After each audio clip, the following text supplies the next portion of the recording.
Josy. Josy, thank you for joining us and your willingness to be today's first person, so thank you for that. Absolutely, it's my pleasure to be here. We have such a short time with you and you have so much to share. We'll start. Your parents, Josy, your parents, Jacques and Fanny Eisenberg, were married in early 1938. You were born in March 1939. Yes. Just months before World War II began, when Germany and Russia attacked Poland. Tell us about your parents and their life in Brussels in that pre-war time. What was their life like? As far as I know, my parents were pretty assimilated in Belgium. They both had professions, they worked, they were happy, they were newlyweds, and they actually lived near my mom's parents. And so there was a lovely relationship with my grandparents, and they worked, they were happy, really, I don't think realizing what would happen very, very soon. At that time, your great-grandparents were still alive, I believe, at that time. Actually, just my grandparents. Just your grandparents, okay. Yes. I thought your great-grandparents were. Tell us about your mother's work. I think the audience will find that fascinating. And then about your dad. I'm fascinated by my mom, too, what she did. My mom went to I guess you would call it a vocational school, like a college, where you learn textiles and designing for clothes.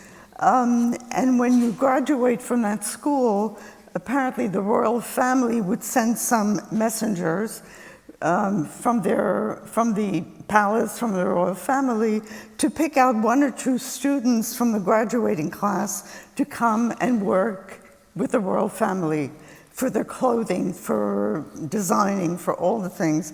And apparently my mom was chosen as one of the people to work in the royal household. And that was a real big deal. That's a huge honor, yeah. Absolutely. It was quite an honor for her. So my mom actually did that. She worked for the royal family. And my dad was a tailor also. He was kind of in the same business, but not working for the royal family. But tell us about his earlier career. My dad was not always a tailor. He was actually a violinist.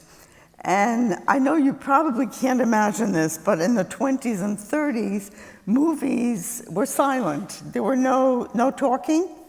So every movie house has a little quartet, a violinist, a cellist, 4 instruments, so people could hear music while the movie was being shown.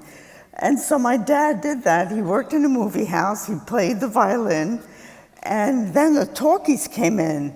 Movies started having sound, and all these people lost their jobs.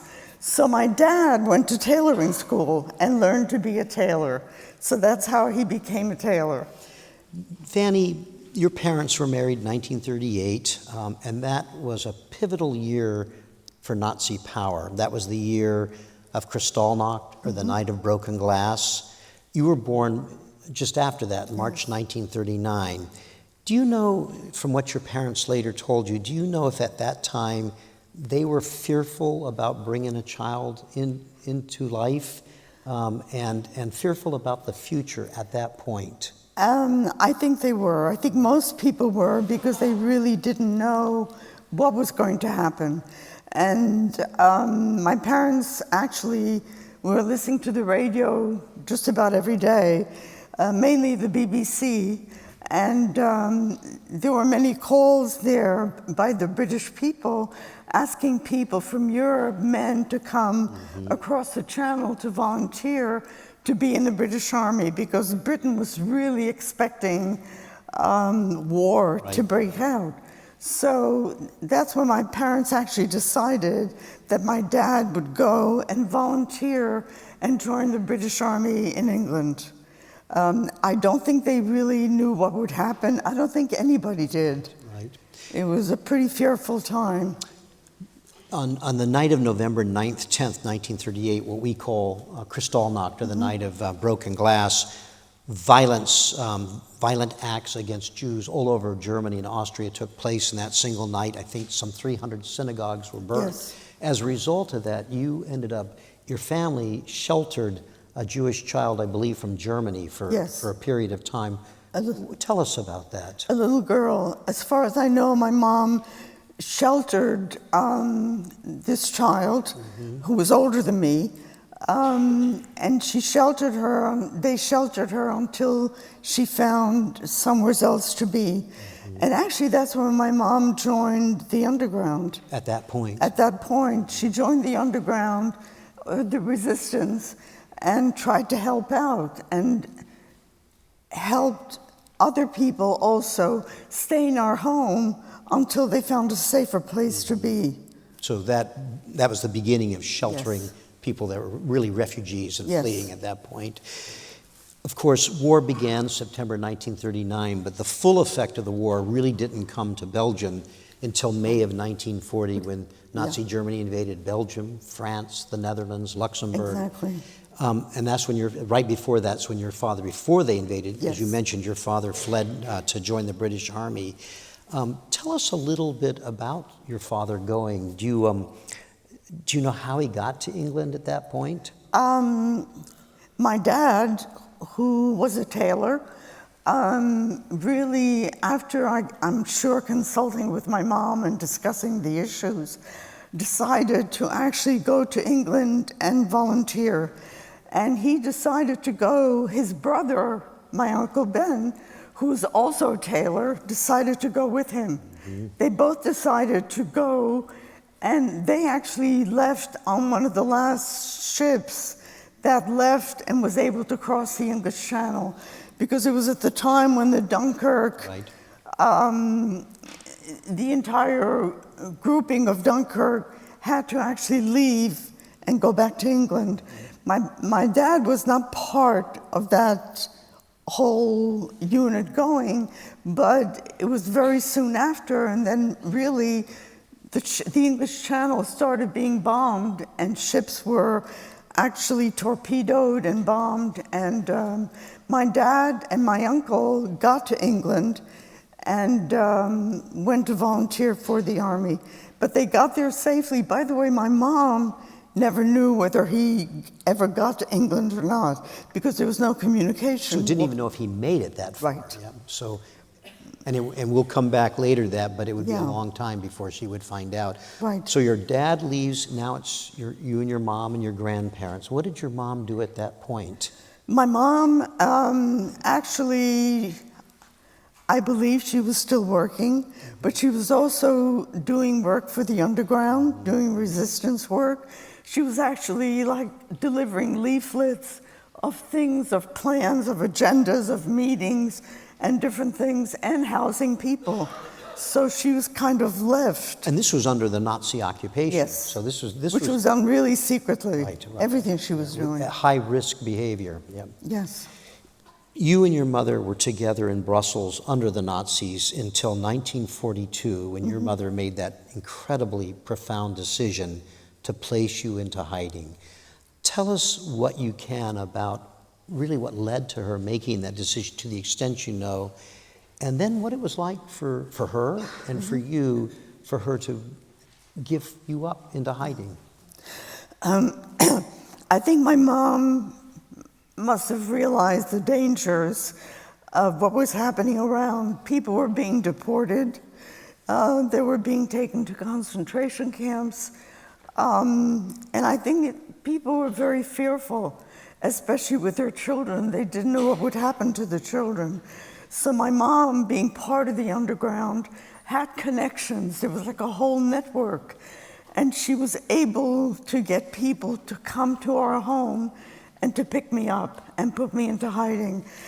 My mom, by the way, was not allowed to know where I was going to be placed into hiding. The underground realized that when the Germans would come to your apartment to arrest a Jewish person, they would say, "Where's the rest of your family? Where's your husband? Where are your children?" And they realized that if a parent, if a parent didn't know where their child was being placed, there was no way.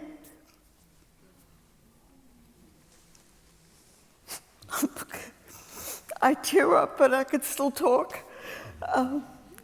there was no way that a parent could tell because they really didn't know. So my mom actually let me go, not knowing if she would ever see me again, where I was going. And I think that must have been such a tremendous decision to make. Having children and grandchildren myself now, I'm not sure I'd be able to do that, to just, put your child away and not knowing where they were. So my mother actually did that, and I was taken to a convent in Bruges, which is a beautiful little city in Belgium, full of convents and full of canals. And so I actually was there without my mom knowing where you were. Where I was. If you don't mind, I'm going to take you back just a little bit.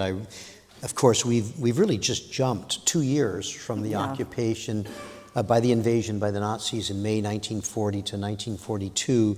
During those 2 years that your mother was doing what she was with the resistance, she also was raising you. Yeah. And they were clearly unbelievably precarious and perilous times. And we haven't talked about all the restrictions the Nazis imposed, incredible restrictions on Jews. But one of them that you mentioned to me was that even something like you were an infant, a baby, taking you to health care. Yes. Say a little bit about that. It was no longer, right. Once the Nazis came in and took over, there was no longer clinics for children. When there's a newborn, the parent takes them for vaccinations, inoculations, weighing them, formulas, everything that you need to do to take care of a newborn. All those clinics were actually closed to Jews. Jews were not allowed to get any care. So my mom was kind of fending on her own with me. And we were pretty much to ourselves in the apartment. Once the Germans came in, we all had to have identification cards. And in the identification card stated if you were a Jew. So people were really scared to go in the street, to go out. So we didn't go out very much and stayed very much to ourselves. You, of course, you were so young then, but you shared with me that you have a few fleeting memories, and one of them that you told me about was about being on a bus with your mother. Will you say a little? Yeah, my mom and I, she decided to take me on an outing, and so we did. We went out, which we did very infrequently. We went on a trolley. In Belgium, they don't have buses, they have trolleys. And so we got on the trolley and we went to the, there are 2 seats on either side, 2 and 2. And my mom and I went onto the trolley, and we went to the last row to sit down. And while we were riding in the trolley, of course, whenever you went out anywhere, you had to have your identification card with you. We went out and we went to the last row in the trolley, and while we were riding on the trolley, a Nazi came on the trolley, and he asked everybody's identification card to be ready because he was walking to the back from row to row asking for people's identification card. And my mom was sitting in the back row with me, and she was shaking. And of course, I was very young, 2.5 years old. Maybe I didn't understand why. All I knew is that she was shaking and petrified. And the Nazi went from row to row asking for people's identification card. And when he got to the last row, he turned around and left the bus, the trolley. And I don't know why, but somebody was watching over us. But that was the closest call I think I came to. When you were with your mother. When I was with my mom. Before we turn, Josy, to your time in hiding, which would be about 3 years, what happened to your grandparents during that time? When I was taken to the convent, in the meantime, my mother was arrested. She was deported along with my grandmother. The 2 of them were deported, arrested together, and taken to Auschwitz. My grandfather had been taken a few months before, and he was eventually also taken to Auschwitz. So my mom and grandma were taken together. Together, but the grandfather had gone earlier. Yeah.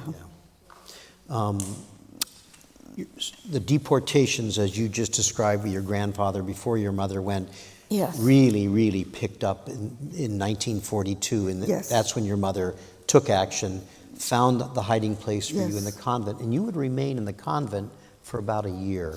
Actually, it was for 6 months. 6 months. Tell us about what you know about that period, and then what led to forcing you then to end up going Yes. somewhere else. I was placed in a convent, which was more like an orphanage.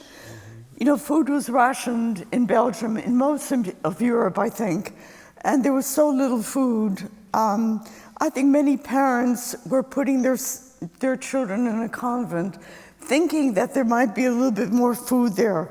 So the convent was more or less like an orphanage. People would put their children there, hoping to get them out when things would be a little bit easier.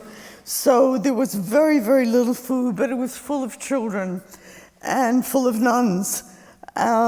This convent, by the way, you know, in Belgium, as in most countries in Europe, if a non-Jew was found hiding a Jewish person and a Nazi found them, they would just be shot on the street. No questions asked, you would just be shot. So the nuns, I always, you know, think they were very strict. I don't know if any of you saw The Sound of Music. Well, the nuns were dressed very much like the nuns in The Sound of Music, except they didn't sing. But these... And they were pretty strict, as you said. They were very strict. Yeah. But, you know, they risked their lives by saving me.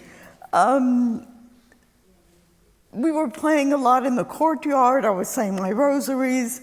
But they were very strict. You know, a 3-year-old just wants to be hugged or held, and they really didn't do that. But one day, apparently a Nazi came. Unbeknownst to me, there were 3 other Jewish children being hidden there. I found this out after the war, and apparently the Nazis knew there were Jewish children there, and they told the nuns they would come and pick up the children. And the nuns said, well, you know, come back tomorrow. We don't have them packed. Their clothes aren't ready. And so what the nuns did during the night, they smuggled me and the other Jewish kids out of the convent into Brussels, which is where I was from, and placed me with a Christian family. So my stay in the convent was rather short, but it was safe while I was there. They saved me. They really risked their lives by hiding me. Then I was taken to a Christian family, a mother, a father, and a little girl, as you saw in the photograph being shown, and they actually kept me for the entire duration of the war. Do you know anything about how moving you out of there to this new family, the Dubrocalaires, how was that made possible? Do you know anything about that? I think they took me by car, and I can't totally remember. All I know is that we went by night, and I think the nuns must have told us to be quiet, which we did, and we all got to Brussels, and I was placed with the family. And I imagine that the arrangements to find the Dubrocalaires as a family that were willing to do this, for example, was all handled probably by the underground. I'm sure. Sure, that's how it was done. Yeah. I'm sure. I think they had families waiting who were receptive and working with the underground, willing to take children. And I actually stayed with them. As I said, they did. They really risked their life. The man was part of the underground. He also was part of the resistance, doing all kinds. Mr. Dubrocalaire. Dubrocalaire, yes. They were. And in fact, he was often taken out for interrogation and at night. And I know he would come back the next morning, black and blue, and because they would beat him. But he never told on me. He never told of what he was doing with the underground. I really have no idea what he was doing, what he was up to, and what he was involved with. And you were with the Dubroculaires until liberation, until September 1944. Yes, until Belgium was liberated. What do you remember about your life living in the home of the Dubroculaires? What was that like for you? Well, we stayed very much inside. I played with a little girl. We didn't go out much. And so I think even the neighbors didn't know that we were there or that I was there. I think things were done very much in hiding, and things were not in the open. So I don't think people knew that I was there. Mr. de Brocolaire was part of the underground, and he was out a lot, and I don't know what kind of things he was up to. Food, by the way, as I mentioned, was rationed, and they shared it with me.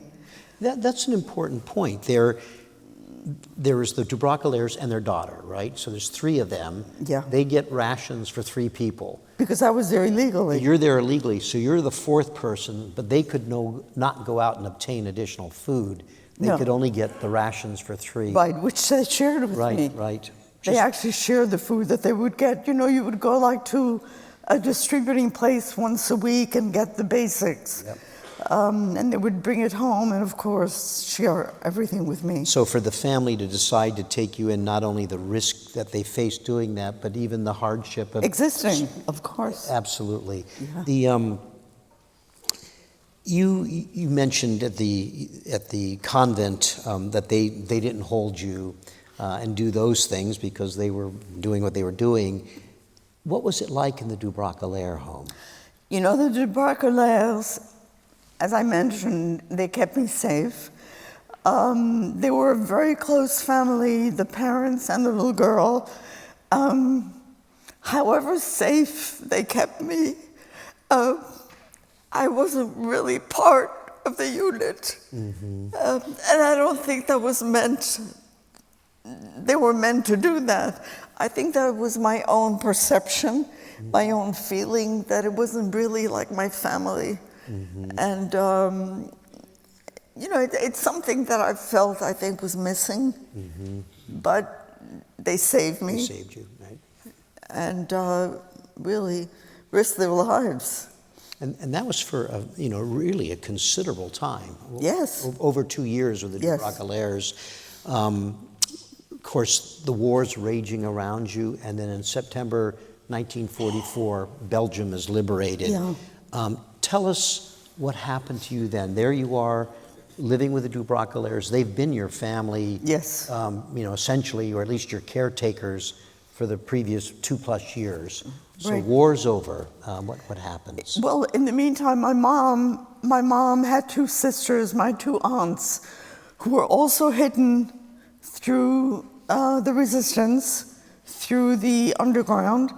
They were hidden in churches. And, you know, the underground, there was a whole network. You could find people. And apparently when Belgium was liberated, my 2 aunts right away set out to find me. Through the network of the underground, they found me. And they found me at the de Brocolaire's home, and they brought me home. Brought you home. And I stayed with my aunts really for the rest of the time. Your aunts also, I believe, had children. Yes. My one aunt, my Aunt Therese, had 3 sons, my 3 cousins, who were just a little bit older than me.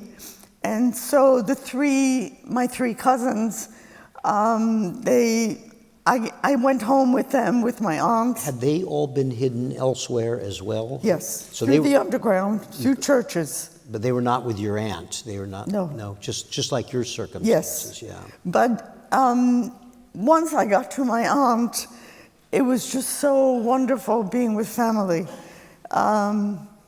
Really, the 3 boys, my 3 cousins, spoiled me rotten. It was great. I was like their little mascot. It was really wonderful being with family. There was really a difference, and I felt it. When Belgium was liberated, September 1944, of course, the war itself was still continuing and would until May 1945. Do you know anything about what that period was like for your aunt and your other aunt while they were trying to take care of you and their children while the war is still going on? Well, first of all, food was still rationed. Right. So things were really difficult. My uncle, my aunt's husband, was also part of the underground, and he actually was very active in the underground. And so, you know, it was hard existing with food being rationed and things being all very hard all around you. Tell us about this uncle that was active. You have to share this. Yeah, my uncle, my aunt's husband, my uncle Maurice, a very shy, meek man, lovely man, very shy though, and very quiet. And after the war, he was decorated by the Belgian government for having been in actual hand-to-hand combat and killed about 6 or 7 Germans, which we couldn't believe. I mean, he was such a gentle man. I don't think I could imagine, but it was safety. He was fighting for all our lives. He was recognized by the Dutch government for that. By the Belgian government. By the Belgian government. He was recognized, he was awarded, and got a special medal, which was really something. And during that time, as your aunts are taking care of you, how did they resume their lives? Well, people put their lives together somehow. They didn't know what happened to the other members of their family. My grandmother, they didn't know what happened to my mom. And other members in the family, really, people just disappeared. And we didn't know what happened. They lived and they existed. And they made do with whatever they had. In April of 1945, right before the end of the war, in what must have been, certainly to your aunts and to you, an unbelievable miracle, when your mother, Fanny, was able to survive Auschwitz and return home. Yes. Tell us about her and what you know and about her coming home to you. Okay. My mom, first of all, my mom survived Auschwitz. You know, most concentration camps were killing centers. You got there and they killed you. Auschwitz had a sub-camp, a labor camp called Birkenau, which is where they made ammunition. And so my mom, being young, they selected her not to die, to work in the factory. My grandmother immediately, when you got off the cattle cars, as a prisoner, got off the cattle cars and got into Auschwitz, they had a selection where the healthier, younger people were put in one line, and the older folks and children were put in another line and killed immediately. My mom and her mom were separated immediately. My mom luckily felt, you know, she was young enough, she must have been in her 20s. And my grandma was considered an old lady, she must have been 50. So they separated you, and the younger people were able to remain alive by working in the factory, making ammunition, filling grenades and bombs, because war was very much, Germany was really preparing for the war and trying to get as much ammunition and things that they needed. So my mom actually was kept alive. She was separated from her mom immediately. And when she was separated, actually, she went to be back with her mom. She went to the other line to be with her mom, and the German actually hit her and said, "You go where you're told." And she never saw her mom again. So during that whole time, my mom was in Auschwitz. She was working in labor As a camp. slave laborer. As a slave laborer. Under unbelievably harsh conditions, yeah. Very, very, very hard. Getting very, very little food, just liquid with maybe a potato peel or a carrot peel. every night, and then they would go to sleep for a few hours, and then the next morning go back to making the ammunition. My mom actually survived this. How? I have no idea. She was young, Yeah. and I think that contributed to it. But she also, you know, when the Germans saw that the Allies were approaching, they started emptying some of their concentration camps, taking the prisoners towards Germany. There were still labor camps there that they could use them to work. Anyhow, my mom was put what they call a death march, because so many people died while they were marching. They were just marching day and night.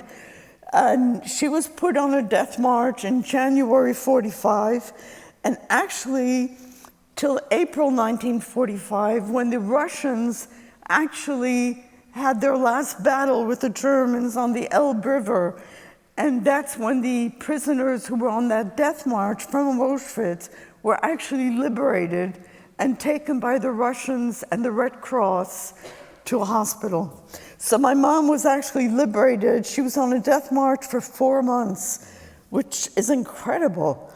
And she must have weighed about 65 pounds. She had typhus and meningitis, and she was taken by the Red Cross, treated, and then brought back to Brussels. And of course, the first place she went was her sister's apartment. And she knocked on the door. So I was there. your sisters, her sisters, your aunts, didn't know she was coming. No, So she none of us knew she was alive. knocked on the door. Yeah. You had not been with your mom for 3 years. Yeah. What do you know about what that was like for you? Well, my mother tells me that I remembered her, and you know, we kind of held each other. Mm-hmm. And then from then on, I was with my mom the entire time. Your Josy's mother passed away last year at age 101. My mom was very active and quite a character. She was. And she came here every Sunday to volunteer. She sat at the survivor desk. I'm sure you saw the desk where there's always a survivor who people want to talk to them and hear what their experiences were. So my mother came every single Sunday, and she passed away in August. She was 101. She was active. She was quite amazing. She was formidable in every way. She sure was. Josy, you, one of the things you said to me is at that point after the war, quote, I was just a little kid who needed to be held. Yeah. Will you say a little bit about that? I know that's a tough thing.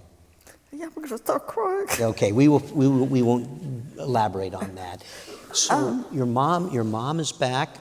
Now, in 1946, your father comes back. Yeah. Almost a year after the war is over. Yeah. Tell us about your dad. My dad had been working. Interestingly enough, the British, when my uncle and my dad went to England to volunteer, they were both tailors, and the Brits, we wondered, afterwards I wondered what would they do with them. And apparently they put them in a factory making British Army uniforms, which is probably the best and safest place they could be. However, my dad and my uncle were living in a house in London, and I'm sure you know that London was bombed pretty heavily by the Germans, and the house that my dad was living in was bombed, and he was actually injured pretty badly, and he was in the hospital for 2 years, and he really couldn't come back before then. He was getting treatment and help, and he was in a hospital. So eventually he did come back, and which was very hard because, you know, all three of us had totally different experiences. My mom had really gone through hell. Literally. In Auschwitz. And my dad also it was not easy for him. And I was just a little kid, you know. You remember your dad coming back? I do. Yeah. He came by ship, crossed the channel, and I remember him going down the steps. And my mom, you know, I didn't know my dad because he left when I was about 13 months old. And so I remember my mom saying to him, "There's your father." And that's when I first saw him. Right. I really didn't know him at all. No, of course not. So it was hard, the three, as you can imagine, three of us having totally different experiences being put together. Did his brother, did his, the other brother who left? Uncle Ben, he survived and he came back He came back too. after the war. So now you're born in 39, so when your dad comes back, you're about 7 or 8 years of age. So you started school? Yes. So what was your sort of trying to get back to some semblance of normal life like? Well, it was very, very hard. My dad was able to start work right away. We had a shop in the apartment building we were living in. My dad had a tailoring shop on the bottom floor where people came to get suits made. You know, in those days, you didn't get a suit ready-made. You came to a tailor who fitted you, who made a pattern, and you would come back a few weeks every time for a fitting to see how it was. The customer would pick out a bolt of material for the suit they wanted. So my dad really started working pretty much immediately. My mom was really taking care of me very much, and it was my parents decided that they really did not want to stay in Europe after everything that had happened. So they made applications. They decided they wanted to live in the United States. We made applications and applied for visas, and it took 4 years. 4 years. In 1949, we were able to come here. So the three of you move here 4 years later and start a whole new life in the Yes. United States. What was that like for you? That was, well, first of all, my mom had an elderly aunt in New Jersey. Okay. And so we moved in with her, because, you know, you usually go where you have a relative. So we went to New Jersey, lived with my mom's elderly aunt for about a month, till my parents found jobs and an apartment, and then we were pretty much on our own. I started school. I was 10 years old. I didn't speak one word of English, which was really hard. And when I first came to school, they put me in first grade. You're 10 years old. I'm 10 years old. Well, I was never very tall, so I didn't stand out. So I was Right into first grade, little chairs. Yep. I was 10 years old and put in the first grade. I spoke no English whatsoever. After a week, I think I learned a few words, and then they put me in the second grade. After a few more weeks, and they kept on putting me ahead till I graduated with my own class. Age group, yeah. Yeah. You, very shortly after you got here and started school, you were beat up at school. I know that's an awful thing to talk about, but... I know. It was my first week at school in Paterson, New Jersey. I got out at the end of the day. I got out of school, and there was a gang of girls waiting for me, and they beat me up. And I had no idea what it was about, because I couldn't speak, and they really didn't know. But my mom, you know, I got home, and I was pretty beaten up. My mom had the guts next day to go to the principal, to go to school and complain, which I thought was amazing. She spoke no English.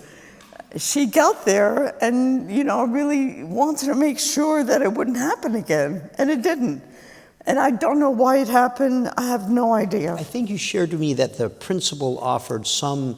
Consolation. That is because they thought you were German or Right. something like that? Which didn't make much sense. Didn't make much sense, yeah. No. Exactly.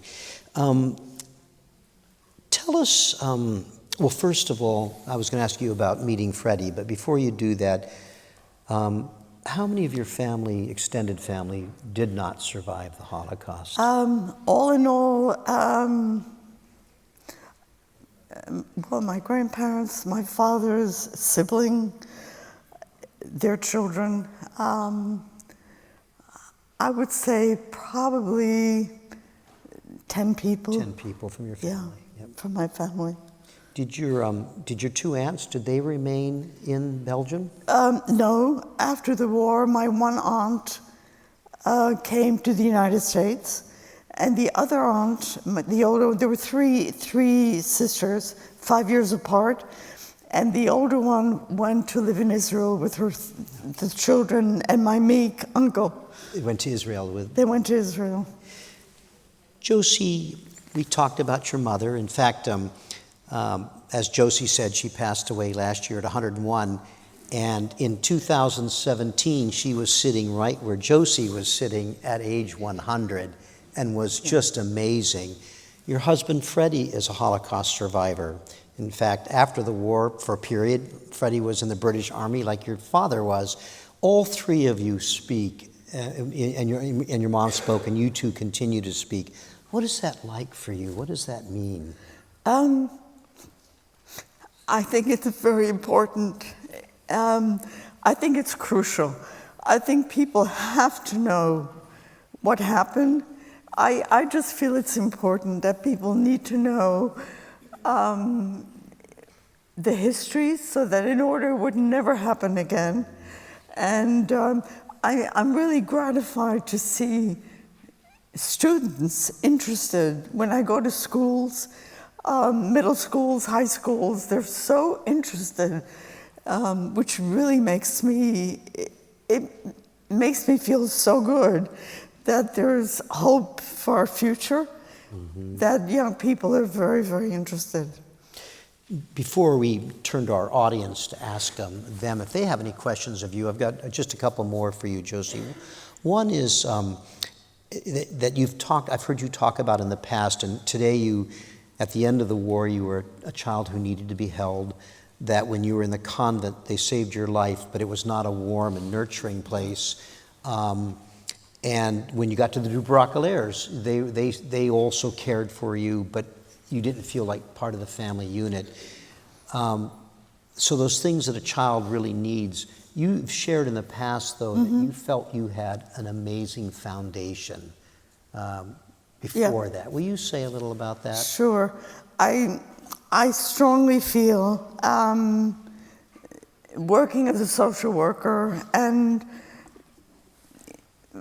seeing how important bonding is, a child to a caretaker. You know, that bond that you form, it doesn't have to be with the parents. It could be with a caretaker, a child knowing that there's always someone there to nurture, to give them love, to hold them, to hug them. I feel I had that for the first 3 years of my life, which I think made me stronger. And so I had that foundation. I think it's really crucial for a child to have that. I think once they have that, they can really withstand a lot. And in social work, I've always worked with that because I think it's so crucial. And it was, you explained to me, it was not just your mom, but you had grandparents, so there was strong adult family caring for you. Yes. Yeah. Josy, are you ready to take some questions from our audience? Sure. Yeah, we'll see if they have any questions. We would welcome you to ask a question of Josy. We have 2 microphones. We ask that you go to a microphone if you have a question to ask. Try to make your question as brief as you can. I will do my best to repeat the question so that we all hear it. And Josy will respond to your question. So while we're waiting for our first brave soul, Josy, okay, come on down to the mic. And while she's coming down, Josy, tell us about meeting Freddie real quick. Okay. When I studied in Israel for a year, and on the way home, you know, in those days, it was in the 50s, you didn't go by plane. Planes were very expensive and not affordable. So I went by ship, and by ship I met, Freddie was a chief radio officer, and he was socializing with the passengers, I being one of them. And we socialized and we got to know each other, and we were married a year later. So. And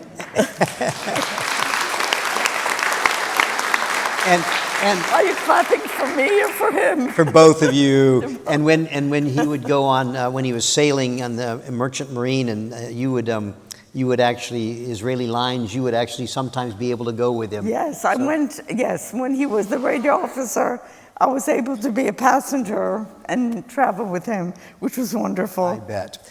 Okay, yes, ma'am.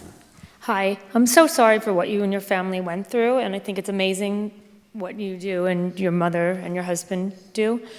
My question is, what prevented a Jewish person from not registering? And why did you have to say you were Jewish? How would they prove it? How would she? When you had to register as being a Jew, Okay. what prevented someone from not registering? Oh. Like, why can't you just lie? Like, how do they know you're Jewish? Question is, if when the Nazis required Jews to register so they knew where you were, what would happen if somebody just didn't go along with that? Well, the Nazis, first of all, were part of the government. They ran the government. They ran the government. So they knew demographically, they knew where most of the Jews were.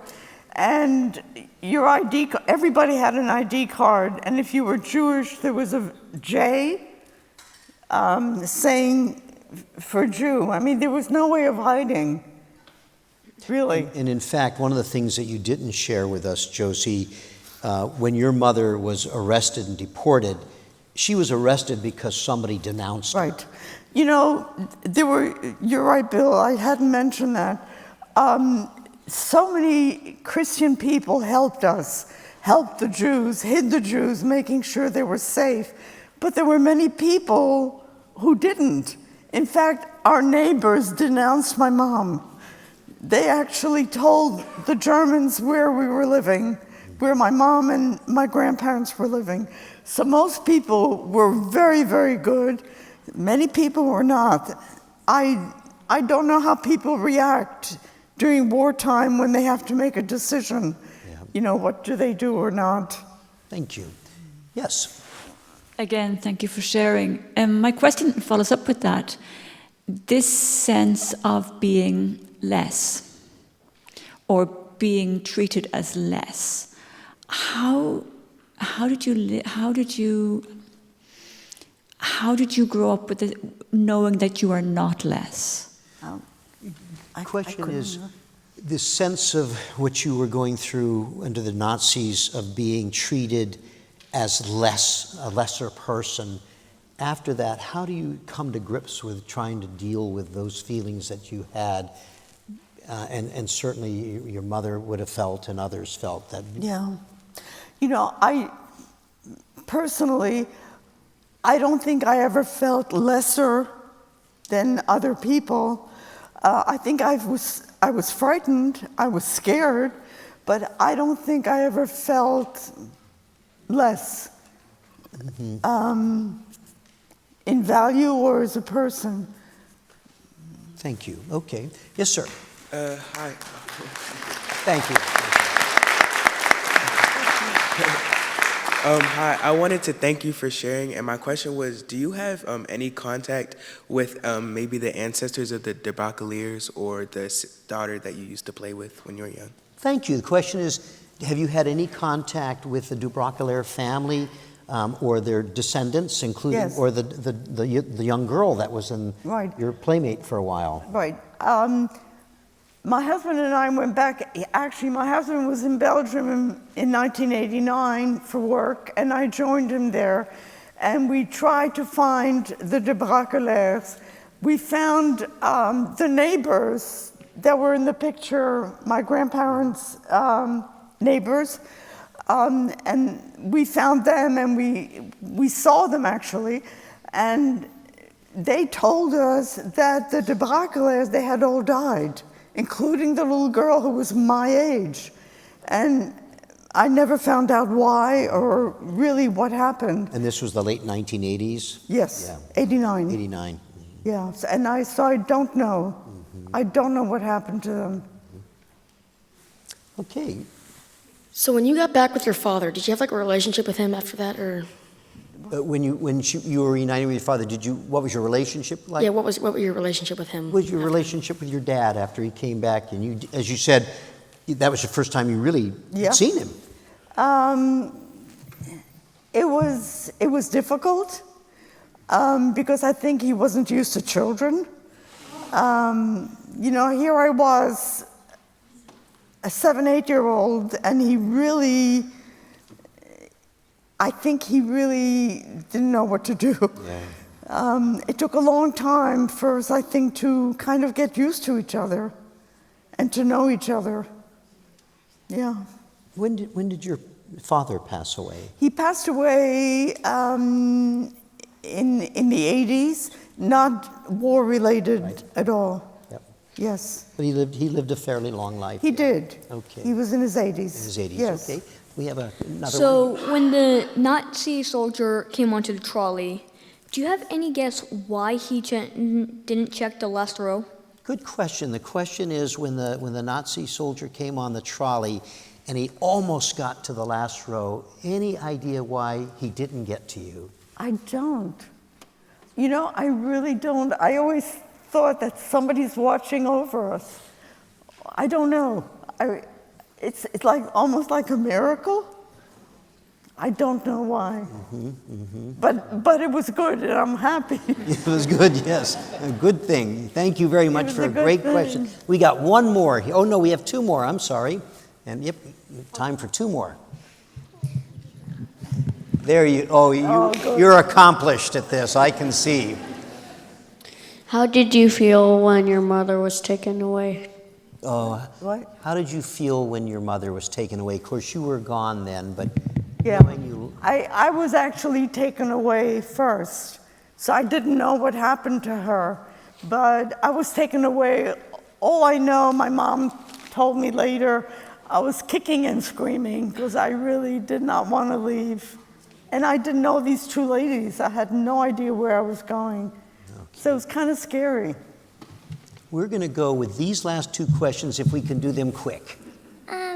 On a scale of 1 to 10, how strict were the soldiers? Like, were they afraid to, like, punch or hit or, like, knock you down? I want you to repeat that one more time for me. Maybe get really close to that mic if you can. I know it's tall. On a scale of 1 to 10, how, like, strict were they? Like, were they afraid to, like, knock you down, even the kids? Or the soldiers? Yeah. Somebody help me out here. On a scale of 1 to 10, how strict were the That's soldiers? what I thought she was saying. Okay, Yeah. yes, thank you. That's what I thought you were I saying. didn't hear. On a scale of 1 to 10, how much stress do you think you felt in those years? How stressful were things for you? I guess there would be a different number every year. You know, as a 3-year-old, you don't quite comprehend what's going on. And I really, most of the time, I didn't understand what was going on. And a very different answer for your mother and your aunts, of course, yeah. yes. Maybe you can't even measure Yeah. the number for that, I'm sure that's true. That was a great question. Thank you so much for that. Our last question. Can you talk a little bit about the reunification process amongst survivors? All these kids here grow up with cell phones and internets, and you just would have to Google, "Where's my mom?" But can you talk about what that looks like, how families found each other? How the reunification process, given the time as opposed to the point she's making is today, people would Google and use cell phones. You know, here's the aftermath, the chaos of war. How did people find each other? Yeah. You know, there was a whole network. People found each other. Names were written on boards, and there were places and centers where you actually wrote your name so you could look for people and people could find you. It was amazing because people were redistributed all over. And people were coming back from all over after the war, from concentration camps, and somehow they found each other. It's amazing.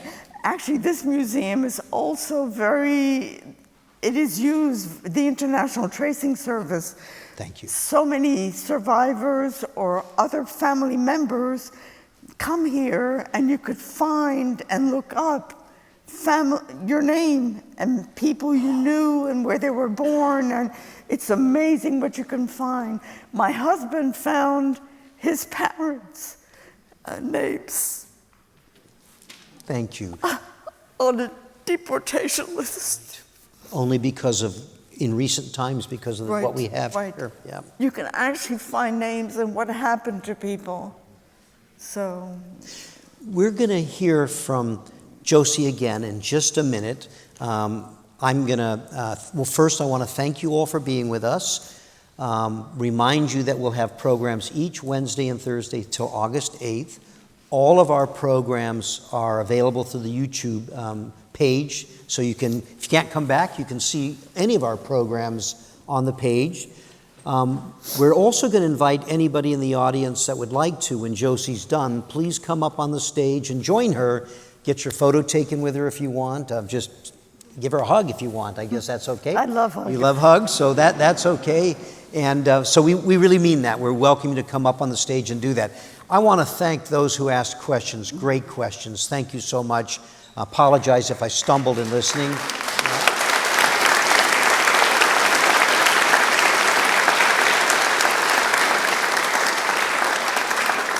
It's our tradition at First Person that our first person has the last word. So with that, I'll turn to Josy to close the program today. thank you. It's my usual last word. I have a saying here written by a Lutheran minister named Martin Niemöller. And if you go through the museum, you'll see it on the second floor as you leave. Martin Niemöller was a Lutheran minister, and he was, at the beginning of the war, he was very pro-Hitler. Because, you know, Hitler promised so many wonderful things for his people. Once he saw what Hitler was doing, he was very much against him, and actually he was imprisoned. I always read this because to me it is so meaningful, and in a way it's what the museum is about. So let me read it to you. First they came for the socialists. I did not speak out because I was not a socialist. Then they came for the trade unionists. I did not speak out because I was not a trade unionist. Then they came for the Jews. I did not speak out because I was not a Jew. Then they came for me, and there was no one left to speak for me. To me, this is so important. Each one of you, especially young people, can really make a difference. You can speak out if you see somebody being mistreated or bullied or made fun of. You can actually intervene. You could say something. You can stop them. You could tell them that that's not acceptable. You can all make a difference. And in fact, that's why I'm here, because people spoke out. They did something.